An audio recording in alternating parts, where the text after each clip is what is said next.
following is a production of DallasCowboys.com and the Dallas Cowboys Football Club. How about them Cowboys?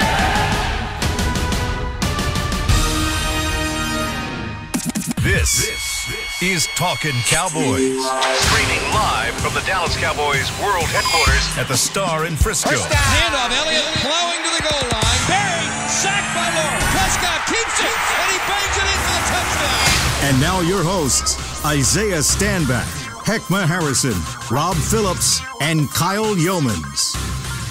It's officially a Say It With Your Chest Friday here on Talkin Cowboys. Welcome into the show as we're going to break down this Cowboys-Giants matchup. We're going to talk through our predictions. We're going to finish up our first quarter grades. And guys, last week, first let me introduce you guys before I get into this little spiel. Heckma Harrison, Rob Phillips, Isaiah Stanback, I'm Kyle Yeomans. And last week I mentioned that I don't think it was time to even look at the panic button yet. The panic button wasn't even in the mail. Wasn't even in the mail. Wasn't on the way. Wasn't being shipped. Well, after last week, I was like, okay, maybe it's still not time to make the order, but I've got it in my cart. I've got the panic button. It's in my cart on my Amazon. It's ready to go. Yeah, it's ready to go. Just a click of the button. Well, then we heard some news yesterday. Let's just say the panic button may or may not be Amazon Primed right back into the mail, headed my direction in Frisco right now because Tyron Smith news came out yesterday. It's not official yet, but the neck issue has resurfaced. It was a reason why he was out of practice on Wednesday. He was out again Thursday, and now re-evaluating the neck issue on whether or not he should shut the season down. That's where we'll start this Friday edition of Talkin Cowboys. Didn't really want to make this an injury report, but really this is a huge blow to the Cowboys if it ends up being true. Rob, what's the latest on what Tyron Smith is dealing with? Yeah, we're starting to Say Your Chest Friday off on a down note, Real down note. Yeah, basically as of now, what Stephen Jones told our Nick Eatman yesterday is that indeed all options are on the table, including surgery, to try to correct the problem because clearly he had some type of setback after the game. I mentioned yesterday he played 82 snaps. He played every snap in the game, but clearly he had some problems afterwards as the week started. And, I think the Cowboys were hopeful, when he didn't practice Wednesday, it's like, okay, I figured he was going to have a Romo type Wednesday thing as they went on through this season because, they felt like it was a situation. They were, it didn't just go away with the Browns game. They were going to have to manage it and make sure he's okay going forward because this stuff can crop up pretty quickly. But obviously, getting a second opinion, anytime you're talking about surgery, as we saw with Lyle Collins, who had surgery yesterday, if you're talking about it, it means it's definitely a real proposition. And it's tough. When Jerry Jones said on Tuesday on The Fan that his number one concern wasn't the defense. He didn't talk about the defense. He talked about the offensive line depth. Now we know why, because now we're right back talking about how they're going to fix things on the left side and the right side. Yeah, Heckma, I mean, this is not good, fellas. It's not good. It's not good at all. No. Heckma? No, it's not good at all, man. I mean, obviously, we know the importance of having that man on the field. We need Tyron Smith. He is that dude on the left side. He protects the backside of your franchise quarterback, of your most valuable player on your team. That is going to hurt with him not being there. If he's taken from somebody who's had 7 surgeries, okay? I've had 7 of them, all right? And I think 3 of them occurred here in Dallas. 7. Damn. Frankenstein, man. Hey, I'm just saying. Hey, I took a licking and I came back ticking. You know what I'm saying? But take it from somebody who's been through it and been through injuries. And I even like my time here in Dallas, where it wasn't the greatest career that I wanted, of course, but it was plagued with injuries. I came in coming off of surgery, rehab from that, and then I faced 3 surgeries in a row here in Dallas. Right, 2 shoulder surgeries and a knee surgery. 2 of those surgeries, I played the whole year with the pain, but knowing that at the end of the year I was going to have to get surgery. So I played less than 100%, shoulder popping in and out, dealing with the pain, dealing with the excruciating pain that comes with that. But I knew that I was going to have to shut it down after the offseason or maybe even sometime during the season to get it taken care of.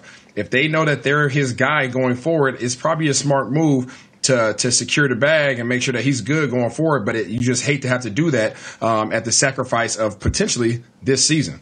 You came in with a labrum, right?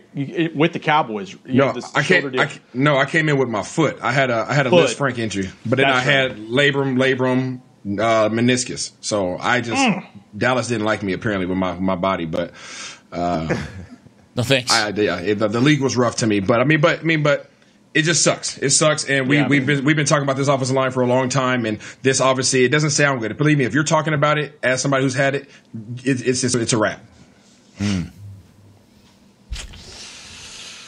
Heck, it doesn't make me feel good at all. Whenever it comes to this offensive you said line, last night on our text group last night, you said you had the bubble guts again. Hey. Yeah, I was about to lead him into that conversation because, Heckma, I know you're nervous about this just in the fact of having a left tackle and a right tackle now out for the season if that ends up being the decision. Now you've got a revolving door. Is it going to be Brandon Knight? Is it going to be Terrence Steele? You've got Jordan Mills. You've got Greg Senat. I mean, you've got a bevy of options, but none of them are Tyron Smith. No, man, and I think my upset stomach and indigestion started with the retiring of Travis Frederick. It's true. So, I mean, it's just been a steady decline, and guys being hurt, and just the injury news. I thought, just like you did, Rob, that we were just taking those. I wouldn't say senior citizen days or just days off or giving your veteran guys a little bit of rest. But when the news came out that there was a setback from the Cleveland game or whatever he's dealing with, and even going back to a conversation that I had with Joe Thomas about stingers and saying that that's the only way to alleviate it for a lot of guys is by going to get those surgeries to widen the nerves. So it gives me pause as to say, look, what do we do for the rest of the season? It also tells you why they are bringing in so many guys and having those auditions every day at the Star in Frisco. But look, we have a game on Sunday, and we got to go with the guys that we have. Brandon Knight, if you are a war daddy, let's see it. All right, Terrence Steele, it's your job to lose at this point.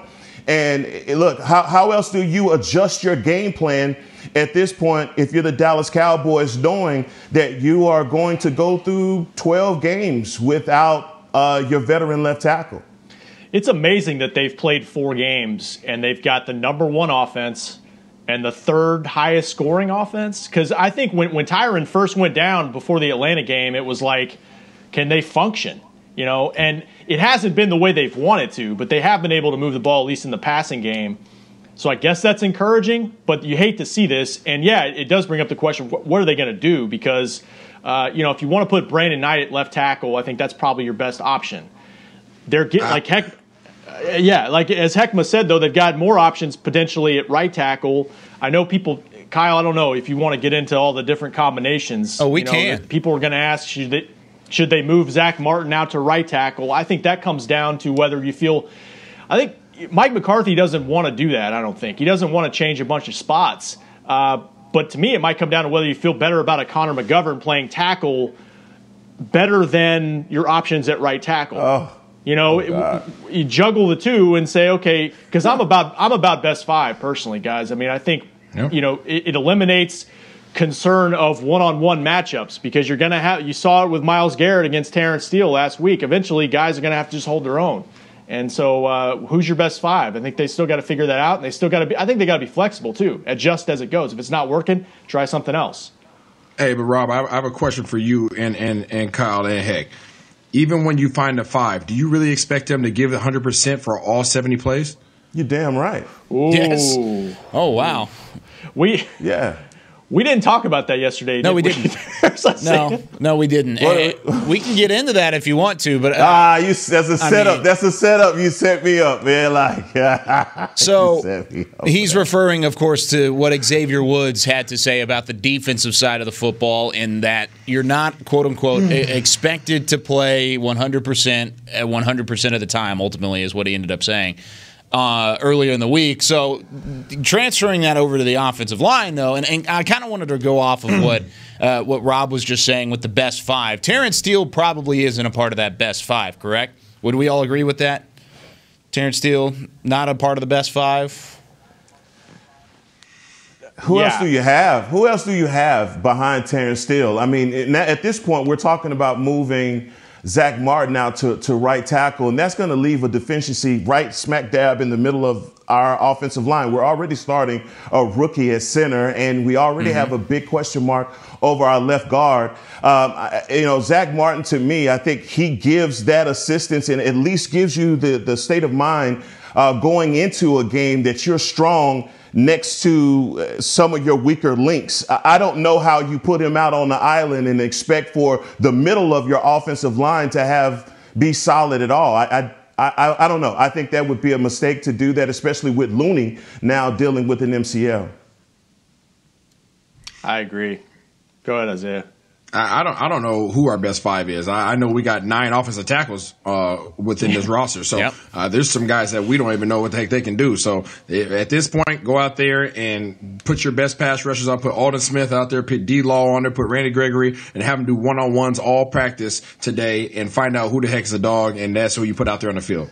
Oklahoma drills. Oklahoma drills. OU drills. Second straight day we've tried to do that. Yeah. No. I'm with Heck. I mean, I would feel better about maybe kicking Zach out to right tackle if you had Looney in the middle there. I think having his presence probably helps Biotish.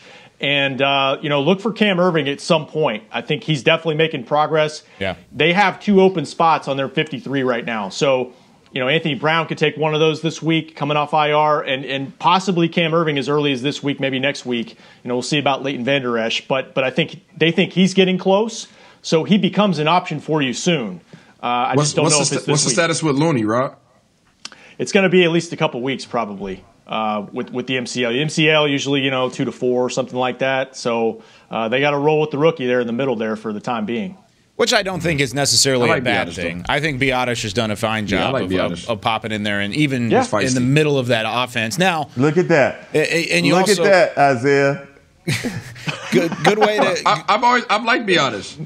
I said a long time ago that Biotish should have been a starter and Looney should be playing guard. I said that a long time ago. Well, I like him. Throw him in there. He's done a good job. We also said with a short training camp that Biotish would probably not be the starter at the beginning of the year, but ultimately would transition into that role. And I think we're starting to see that maybe a little bit earlier than what was anticipated due to the MCL injury to Looney. But overall, Biotish, it's really his job right now, and I don't know if he even relinquishes that. It's not that early, Kyle. I mean, you only have 75% more games to play. That's true. Right. Yeah, I'm 3/4 of the season left to go. There's a lot of football left to be played here, Isaiah. Now, yes, indeed. With that being said, sticking with the theme of there's a lot of football left to be played, and Rob mentioned it, Isaiah mentioned it. Leighton Vander Esch still looking ahead of schedule. Yesterday during practice, he not only had a helmet on, but he also had pads, and he was in not team drills, but he was in individual position drills throughout the course of the morning. So even yesterday, Mike McCarthy, he didn't rule out not having Leighton Vander Esch, but he also didn't necessarily say he was going to play on Sunday. I still don't expect him to play on Sunday, but Rob, is this something that we could maybe see going into Week 6 against Arizona, or do we take there's a lot of football left to play approach? It's crazy we're talking about this because what is he, 3 weeks removed from having the plate put in, and the plate, it does accelerate the healing process. So, and they say he's ahead of schedule, so we'll just see how he does. You're right, Mike didn't rule it out. I don't know how realistic that is. It depends on how he did yesterday. He's not on the injury report because he's on IR. So they said he was going to try to do some stuff yesterday. Next week they have a little bit longer week. I don't know if that really matters, but they play a Monday night game, I think October 19th. So it's a little bit of a longer week. Maybe it's possible he gets back by then. But, wow. Usually when you're with collarbones, you're talking about 6 weeks minimum. Right. So he's Superman, apparently. He's doing well. He's got to be, man. And Isaiah being our resident doctor here on the podcast, I mean, you talk about a bone healing fast. That's crazy to me. Even when I saw the images and we talked about it yesterday, I didn't even think that it was realistic that he would be back. But when you hear Mike McCarthy saying that he could play Sunday, I don't know I guess I'm trying to register how is that possible, or even how can he be back versus Arizona? But apparently, with the medical advancements, that bone is healing quickly, and he could be back playing middle linebacker by next Monday. Smoke signals. smoke signals. This dude, you would be setting him up for failure. I did mention, on here, I told you guys that bones heal substantially faster. You can put bone stimulators on them, and bones heal fast. However, okay, him practicing, don't get too excited. He's practicing with pads on, yes. He's practicing with a helmet on, yes. But we ain't said nothing about him hitting anybody. Yep. Okay? No. That collarbone, that neck, nothing about that prevents you from going out there and running around the practice field. Okay? But I guarantee you he hasn't hit not one person, nor do they intend on him hitting anybody over the next few weeks. And if they do, I think that this would be, I love the training staff, but I respect Jimbo and all those guys. I can't see them putting him out there. I just can't see them. They care too much about their guys. If they do that, then I feel like they're probably getting pressure from somewhere else because you're setting him up for failure. Yeah, I mean, think about it. Like, and Mike said he probably would do some limited stuff potentially yesterday, which doesn't mean full team or anything like that. That would be his first time out there, period, in pads, whatever, in basically a month. I think like September 12th was they had a practice the day before the game, the opener against the Rams. Like, that's one practice and you put him out there, that's kind of hard to see. No, you can put him out there in a deep sea diving outfit and he's still not going to be playing in the games. It doesn't matter. He won't be. He should not be. Let me put it this way: he should not be playing for at least another 3 weeks, in my opinion. I'm confused where the deep sea diving reference came from, but whatever. I'm going to stick with it, Isaiah. The Navy man, the heavy outfit. You know what I'm saying? Okay. Anyways, okay. So like military grade stuff is what we're talking about here. Cuba Gooding Jr. Man, Cuba Gooding Jr. Man, you don't remember the scene? Come on, man. Yeah, and whenever it comes to Leighton Vander Esch, yesterday during the media portion of practice, there was actually a moment where he kind of, I don't know if it was a joke or what it ended up being, but there was a bit of a pad tackling drill that the defense and even some of the offense and special teams were going through on the other side where they were tackling dummies, and he kind of went and got in line, and Jalen Smith like kind of hugged him and gave him a little pat on the back, was like, yeah, not yet, buddy, let's not get ahead. And I think it might have been a joke between the two, but from afar it looked kind of funny. Just that chomping at the bit mentality with Leighton Vander Esch. He's a leader, he's somebody that you want on your defense, but you also want him to stay healthy for an elongated period of time. I think that needs to be the priority, and I think it is the priority on the other side of the building, and hopefully LVE's ready to go for a lengthy period of time. Okay, so when we come back, we're going to finish up our grades of the first quarter. We've talked about it all week long. We finish it up with special teams and coaching. Let's see who Isaiah gives an F when we come back here on Talkin Cowboys. Since 1865, Stetson hats are American-made with pride right here in Texas. And Stetson is proud to be on the field with America's team. Want to show your Texas and team pride too? You can. By purchasing your own Stetson, you can look just like how the flag guys do on field at every home game. Stetson hats, the official crown of all self-respecting Cowboys, and your favorite football team. Get yours today at shop.dallascowboys.com or at stetson.com.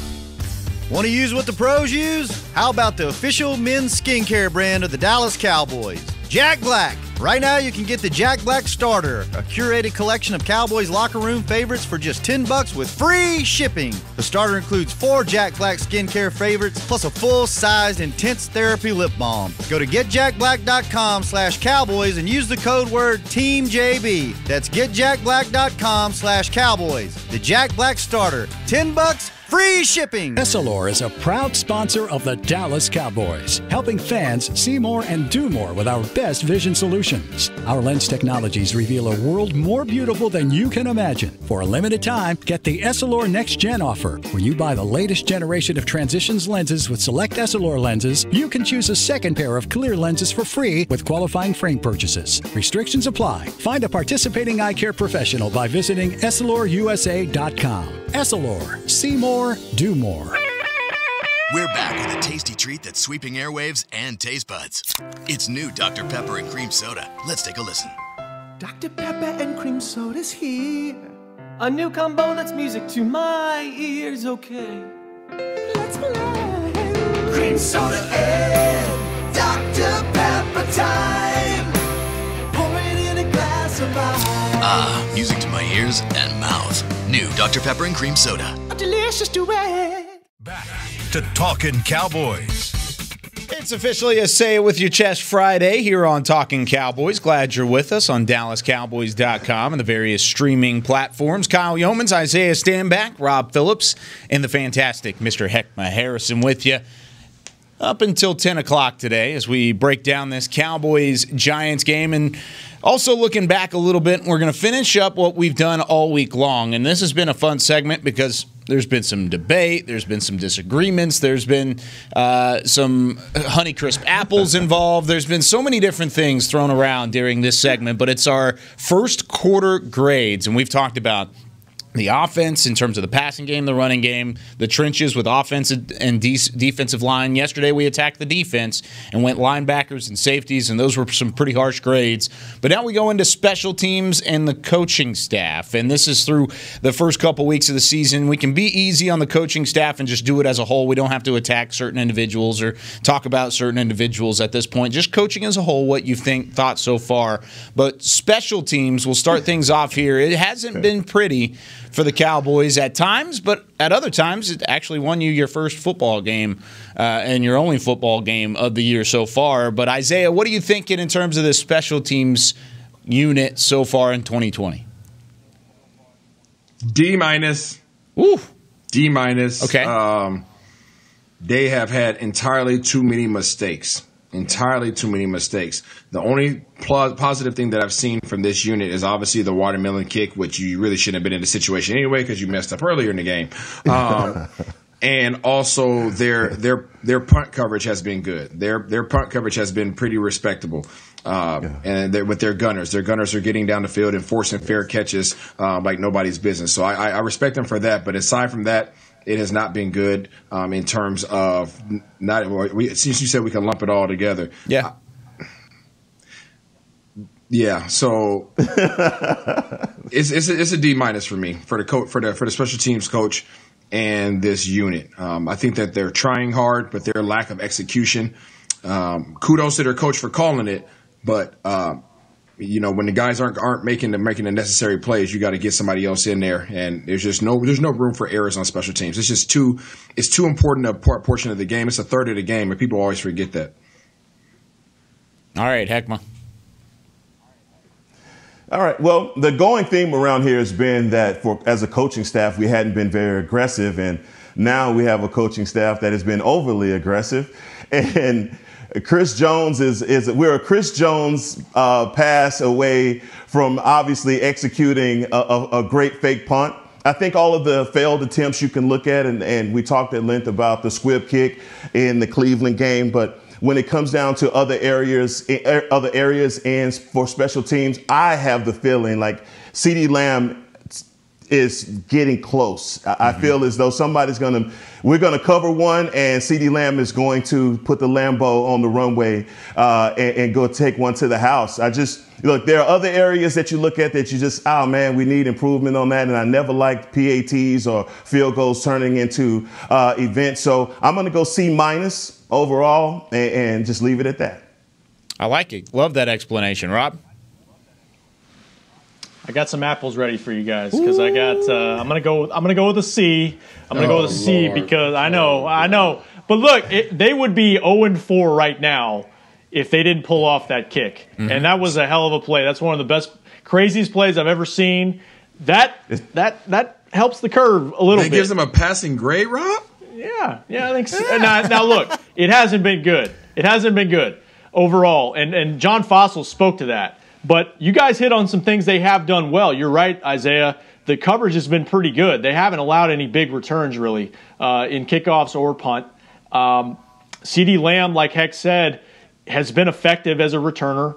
That's been a problem in the past at punt returns. And I know Greg Zuerlein had a blocked extra point. He's missed a kick, but he's definitely an upgrade, I think. He's definitely an upgrade over Brett Maher. So there's some things they can build on. But if not for your special teams, you are a winless football team right now at the end of that game. You're a winless football team. So that's why I got to give them a little bit higher. Rob, before Kyle goes, can I just help everybody remember? Because I'm a specialist. I was a specialist in the league, more than I was a receiver or a quarterback or even a tight end. Right? I was a specialist. That's what I did. Let me just remind everybody. So there was a missed extra point. Yep. Yes. A blocked field goal because we failed to block it up properly. Yes. A terrible squib kick that was pointless, right? I'm not sure what the point of that was. Yes. Don't forget about kickoff returns. Yes. Yeah. Kickoff returns. Kickoff is like pointless. Like the NFL needs to change it. It's ridiculous. I was a part of the XFL and they did a good job changing it. The NFL needs to figure this out because that's a pointless play right now. But and then let's also not forget the fact that we had 2 fake punts that failed, right? And that's all within the first 4 weeks. There's no way they have a passing grade. But I'm gonna let Kyle determine that. But it's the power of the watermelon kick. Don't underestimate the power of the watermelon kick. Hey, no. You got a C minus. C minus. Come on. Heckma passed him too. Rob, you can't put too much weight on the watermelon kick because the watermelon kick only was successful because of a lack of execution by of Atlanta Falcons defender. That is it. Hey, that's not the special teams fault. That's not the special teams fault. No, you're absolutely correct. But it wasn't that. It was just this amazing. It was a great kick. Let's not get it wrong. But had that gentleman done what he was supposed to do, there would still be an 0-14. That's not how the stat sheet reads, though, Isaiah. We asked the question. Stats, we went C minus. Come on, man. Game, man. Listen, I'm just talking about responsibility. Come on, Kyle. How's this going to average? How's this grade going to average? Listen, one play washes Isaiah, out. Listen 5 here. bad ones. Whenever let's go across the street from where that watermelon kick happened. And yesterday, the Dodgers and the Padres were playing in Globe Life Field. You think at some point Joe Kelly was like, "No, I'm going to throw a curveball or a fastball instead of a curveball here because as a Padres hitter on the other side, you should be able to hit that ball." No, you try and change it up a little bit. You throw a curveball at him. That's what the special teams did, and that's why that watermelon kick ended up working. Did the Dodgers lose that game last No, night? they won. No, that's why I'm saying they won that game because we know who went to sleep on the game. I got to get up early these days. Dodgers are going to the NLCS. Anyways, back to football. Okay, good. I'm going to stick with Heckma here. I'm not up to a C, but I'm at a C minus. I thought Heckma explained it well. There's goods, there's bads. There hasn't necessarily been any sort of positive in the kick return, but there's been a lot of positive in the punt return and even with the kicking game. I don't really put a ton of stock in block kicks. I think you can shore that up pretty quickly here. I think Greg Zuerlein gives you an opportunity at some point, you haven't seen it yet, to knock through any kind of field goal from long distance. They haven't had a chance to do any of that field goal. I'm looking at you, Isaiah. I see you doing this. It's a C minus. Why didn't you make this face when Heckma was saying it? So I just want to make sure that we're clear here because I know you guys are all educated individuals and you guys are putting a lot of weight on the watermelon kick. So that's one positive, correct? Yes. Okay, one positive. Okay, so there's a couple. There's one main positive though. That's only one play that we can turn to. There's been a couple good 12-yard returns or something like that by CD Lamb. That's it. But we've had a drop kickoff return. We've had a missed extra point. We've had a blocked field goal. We've had 2 failed punts. We've had a terrible squib hit. So I'm naming like 6 to 7 negatives, and you guys are putting all the weight on one positive? We're not saying this is an A or an A plus. If you take all those things away, it may be a B or a B plus, but we're not even there yet. You gave him a D. You gave him a D minus, right? You gave him a D minus. We're one letter grade off here. I guarantee you, he would say the same thing. That is not acceptable on special teams. You don't get enough plays on special teams every game to make mistakes like these guys are making. These are technical errors. These aren't just things that happen. You bring up a valid point. Hey, as a kickoff returner for the formerly as a Dallas Cowboys, you don't drop kickoff returns. You don't, especially when they're in the air. If they're curveballs, you don't drop them. So that's bad. Okay, you don't give up blocked field goals. You don't do that. Not with that. Not technique wise. You don't miss extra points. D minus, right? You don't do that, right? and guess what? And when you run a fake punt, you make sure that you do your job. And they did not. Twice. And look at the ramifications of those plays. Look at that. Look what happened on those negative plays. Yeah, it didn't go well. No. It didn't go well, and it's not like we're giving them an A minus, B plus, any of that, just C minus. But you're passing them on to the next grade, though, Heckma. You're letting him go. You're letting them advance within your educational system, and that's unacceptable. You know what, Isaiah? You're right. This is the one time you have changed my mind. All right? All right? A D plus. Can I give him a D plus? Does that work?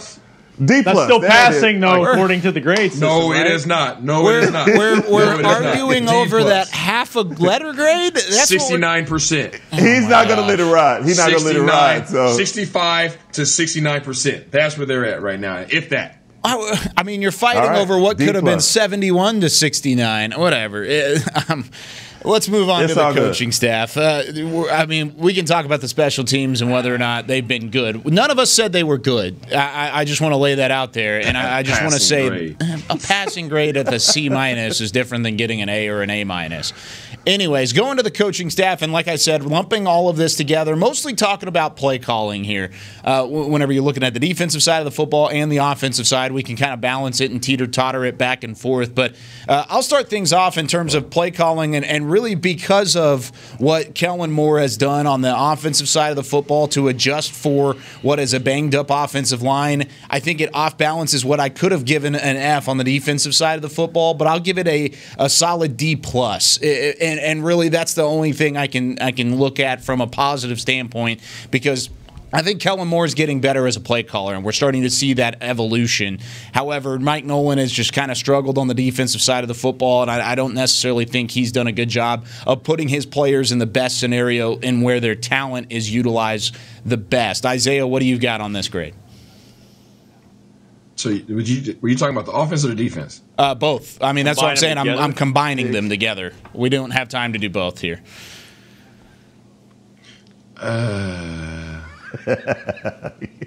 Makes things a little tougher. Kellen Moore gives them a full letter grade upgrade off of what I would have given them. I give them a C combined. Okay. A C. I would too, because I think, what they've had to deal with up front, with the numbers they've put up, I know it hasn't led to winning. Some of their biggest problems have just been not taking care of the ball. Defensively, there's a lot of problems to go around. I think the coaches have taken blame for it. Players have said we got to be better with assignments. So it kind of all goes together. I think if you average it out, it's probably about a C so far. Okay. But Mike McCarthy said, look, it all falls on me right now. We're 1-3. It starts with me. It's true. So, yeah, I love that. And that's just more coaches speak. It's my job to get these guys in the right places. And look, when you average it out on both sides of the ball, and this team isn't going to get a mulligan for the climate that we're in with the pandemic or any of that, because all 32 teams are dealing with the same thing. But I think a lot of that has to do with the execution of the scheme. Defensively, we're just not able to execute the scheme. That's just it, all right? Offensively, there looks to be some continuity, especially with the way that Dak is able to lead these drives and those come-from-behind efforts. But look, you just get a smelly sticker for doing that, especially if you don't win the game. And a scratch and sniff? It is scratch and sniff. I'm trying to be positive here, but I'm just saying one thing just kind of takes out the other. So y'all crack me up, man. Look, what I'm saying is I hated the banana scent, man. I hated it. I love the root beer scent. So that was a grape guy. Look, it's just one of those things where one of the things that we have to correct as a team is just our execution offensively. If we cut down on the turnovers, obviously that's going to help us, guys. Come on, guys. I just want to say 1992 was the last time I heard a Street Fighter reference. 1992 was also the last time I thought about smelling stickers. I'm gonna have to go to Hobby Lobby this week and get something. I don't know if they're a sponsor or. I can see Hackman walking down the street. He's got it on his chest. Oh, we go from Honeycrisp apples to rounding out our grading segment with scratch and sniff stickers. Yeah, it's Mama said I can't have no root beer today. She don't know about this. It's been a rough quarter, to say the least, but at least we're having fun here on Talkin Cowboys. And hopefully the second quarter will be much better and our grades will improve across the board. We'll get to that whenever Week 8 comes to a close. But when we come back, we've got Week 5 to talk about. We've got 4 games of predictions when we come back on the other side of the break. I'm Jay Novacek, former tight end for the Dallas Cowboys.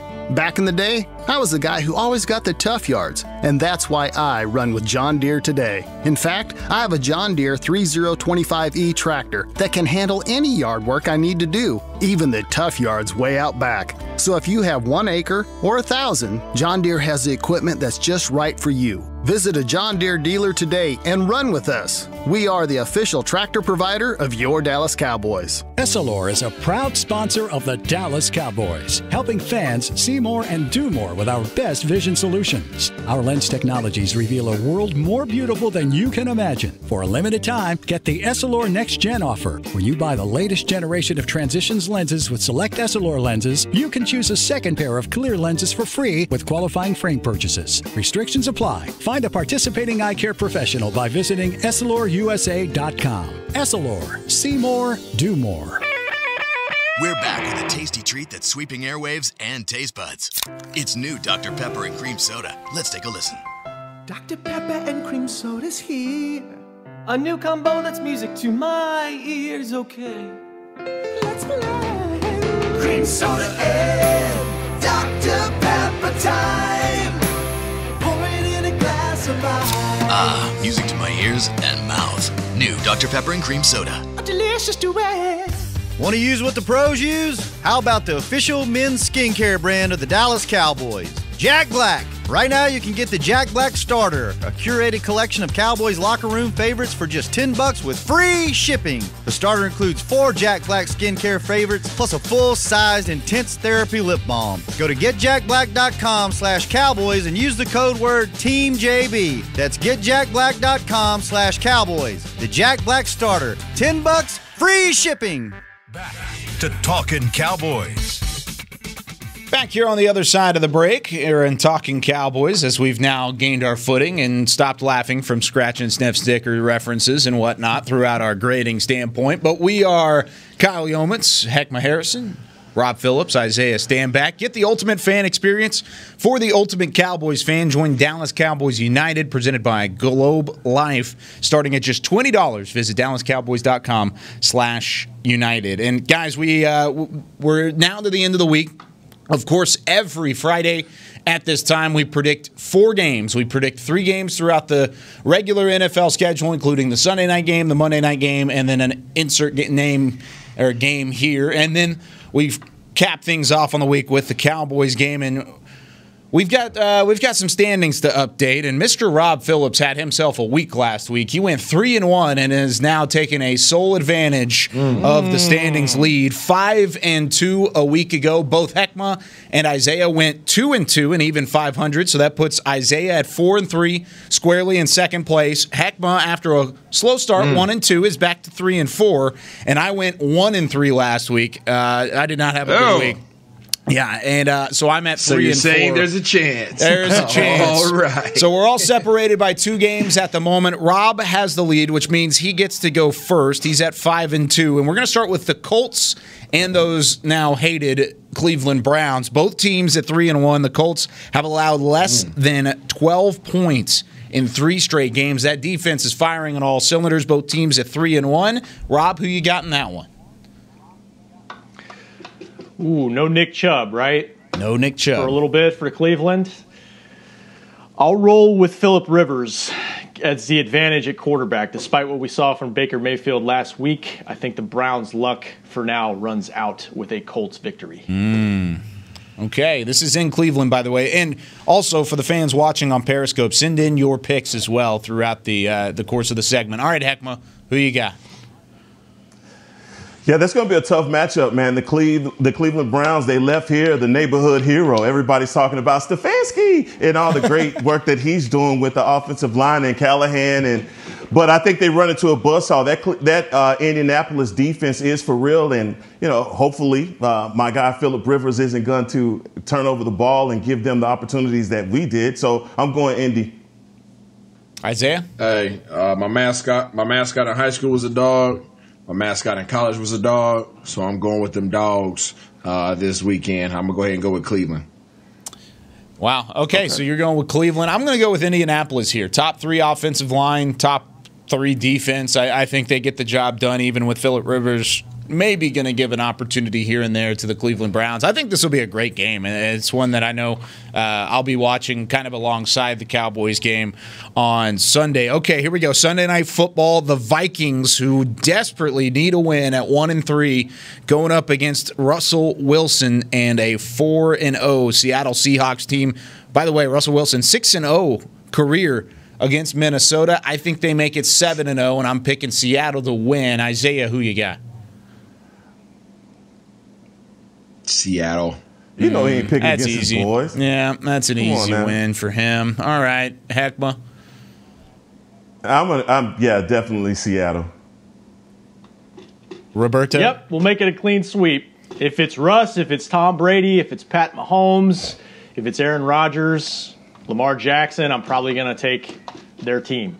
Yeah. And if I'm wrong, I'm wrong. Seattle wins. It's weird how there was no Kirk Cousins on that list that you just mentioned. I don't know. I just wanted to mention that. By the way, the Cowboys not the only team with some disappointing starts to the season, because the Vikings 1-3, they could very easily be 1-4 by the time the weekend's over. Okay, another 1-3 team, the Los Angeles Chargers, going up against the Saints back at the Superdome. And just a reminder, the Chargers starting to find a little bit of rhythm here. They've had a tough schedule to start the season as well. Now they've got Justin Herbert as the full-time starter at quarterback. In New Orleans, 4 of their last 5 games against the Chargers have resulted in a win. Rob, who you got in this one? Oh, I got to side with experience. Go with Drew Brees. Herbert's got a lot of talent, but he's going to have some growing pains, I feel like. And the Dome's not going to have the Dome-type environment, but I'll still take the Saints at home. I'm going Saints at home, too, guys. Make it easy. Okay. Saints. I'm going to go New Orleans across the board. Since we had 2 games that were clean sweeps, I'm going to throw a bonus in there, and hopefully this game gets played, because we want everybody to stay healthy and stay careful in this. But I do want to do this as an extra game on top, just in case it is played, because I think it's going to be a fantastic one if it is. Ryan Tannehill and the Tennessee Titans up against the Buffalo Bills, both teams undefeated. The Titans, of course, having their game postponed last week against Pittsburgh. Now they have a matchup with the Bills. If this game gets played, I'm going to take the Bills on the road against Tennessee to take down the Titans and move to 5-0. I think the Bills Mafia is the real deal in this one, but this is going to be a good game, Isaiah. Let the Buffalo roam. I'm all about them Bills. They're a really good team. Heckma? Heckma. I got to get some separation here, so I'm gonna go Tennessee. My mind says one thing, but I know I gotta get some separation, so I'm going Titans on this one. I got to go with the Bills. There's too much going on with the Titans right now, and I hope they can get it all corrected and everybody's okay. But I got to go with Buffalo. They're rolling right now. Yeah, thoughts and prayers with that organization, not only with the players, but even the personnel who had tested positive for COVID-19. And hopefully that situation gets under wraps pretty quickly and everybody can stay safe. Now, on to the big one. We've got about 2.5 minutes left. Cowboys, Giants, the return of Jay Jeezy back to AT&T Stadium. You've got the Cowboys looking to get back on track at 1-3, and then really just trying to get on the track for the Giants as they come in at 0-4, needing Joe Judge's first win of his New York Giants tenure. I'm going to go first on this one. I'll make it easy on everybody. Once again, I had the fake out the first couple weeks. I'm not doing any fake out. I think the Cowboys take care of business here. I think it might be a little bit closer early on. First 3 quarters, I think it's going to be a nerve-wracking first 3 quarters. I think the Cowboys stick with a lead, though, a short one, and then they pull away late to get their second win of the year. You get back to 2-3 and then have a long week ahead to where you can maybe take advantage of the Arizona Cardinals coming up on Monday Night Football. But I think the Cowboys here in Week 5 get a win. They get back to 2-3 and take down the Jason Garrett offensively led Giants on the other side. Rob? Any score projections? Oh, I'll do a score. 34-27. Oh, no, 34-24. 34-24. Let me do 24. 24. Yeah, 34-24, 10-point win. All right. I got about a 10-point win, too. I'll go 30-21 Cowboys, 9-point win. I think it comes down to chunk plays for me. Can the Giants get anything going down the field to give them put themselves in scoring position because they have their explosive plays are very, very low, and the Cowboys have the ability to do that on any given play. I think that leads to more wins than anything if you can take care of the ball. And so I think the Cowboys just more explosive offensively. They're going to win this game. Heckma. Yep. And for who you going? You going me? Or you going Isaiah? You can go Isaiah. Isaiah can go. He was ready to go. Oh yeah, I just got Cowboys 42-17. Whoa. Okay, so you think it's not even close? Wow. Yeah. If this is close, then we have bigger problems than we think. The defense is averaging, giving up, 38 points in the last 3 games. It doesn't look good. You have everybody in the national media laughing at you, questioning whether you have the heart to play this game. The defense has to stand up. They have to get it together. Offensively, just don't turn the ball over and be smart. The New York Giants haven't scored a touchdown since week 2. I don't expect for them to get in rhythm here in AT&T Stadium. At least I hope they don't. So I'm predicting a score somewhere around the 28-13. But I believe that this is an easy win for the Dallas Cowboys. That's true. I think it will be a lower scoring game than really even we anticipated. I think 28-13 might be the closest thing that we see to the final score because this defense for the Giants, pretty stout. They play together. They play fast. They play aggressive.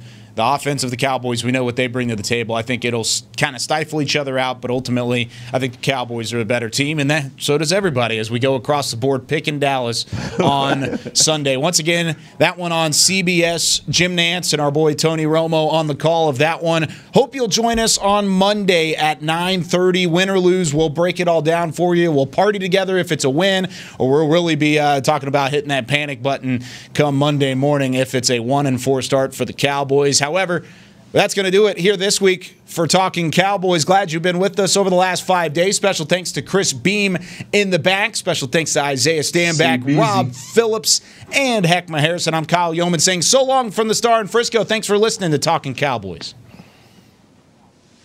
This has been a production of DallasCowboys.com and the Dallas Cowboys Football Club. How about this, Cowboys? Yeah!